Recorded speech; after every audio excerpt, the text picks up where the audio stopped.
જે આજે ભક્તિ શક્તિ અને આસ્થાનો ત્રિવેણી સંગમ અંબાજી મહામેળાનો શુભારંભ નોમના દિવસથી થઈ ગયું છે અને તેની સાથે જ વિવિધ કેમ્પો દ્વારા માઈ ભક્તોની સેવા પણ કરવામાં આવી રહી છે।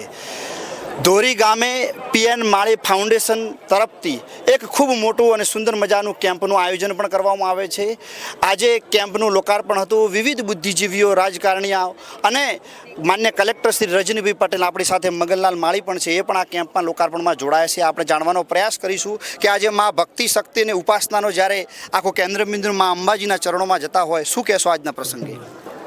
આખું ગુજરાત રાજ્ય અને ખાસ કરીને બનાસકાંઠા જિલ્લો જ્યારે માતાજીની ભક્તિના રંગે રંગાઈ ગયો છે, ત્યારે લોકો જે પદયાત્રીઓ છે એમની સેવા કરવા માટે, એમને રસ્તામાં કોઈ જાતની દુવિધા ન પડે એના માટે પીએન ફાઉન્ડેશન દ્વારા મેડિકલ કેમ્પ, ભોજન સાથે તમામ પ્રકારની સુવિધાઓ, રહેવાની સુવિધાઓ સાથે એક અદ્યતન કેમ્પનું આજે લોકાર્પણ પ્રસંગે માનનીય પૂર્વ ગૃહમંત્રી અને પ્રદેશના મહામંત્રી શ્રી રજનીભાઈ પટેલ સાથે આવવાનું થયું।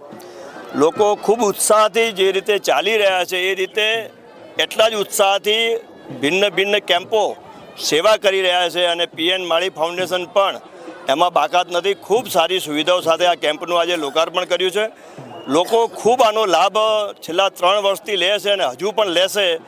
માં અંબા સૌ પદયાત્રીઓની અને ખાસ કરીને જે સેવા કરતા સેવાભાવીઓ છે, કેમ્પો ચલાવે છે, એ લોકોને મા જગદંબા શક્તિ આપે અને એમની મનોકામના પૂર્ણ કરે એવી આજના દિવસે માતાજીને પ્રાર્થના। સાથે સાથે ભારતીય જનતા પાર્ટીએ પણ જે લોકોની પદયાત્રીઓની સેવા કરે છે એમના માટે એમનું સન્માન કરવા માટે જે પ્રમાણપત્રો આપ્યા છે એ પણ આજે રજનીભાઈના હાથે પીએન માળીને અર્પણ કરવામાં આવ્યું। એટલે ભારતીય જનતા પાર્ટી પણ આ સેવાના યજ્ઞમાં પાછું નથી।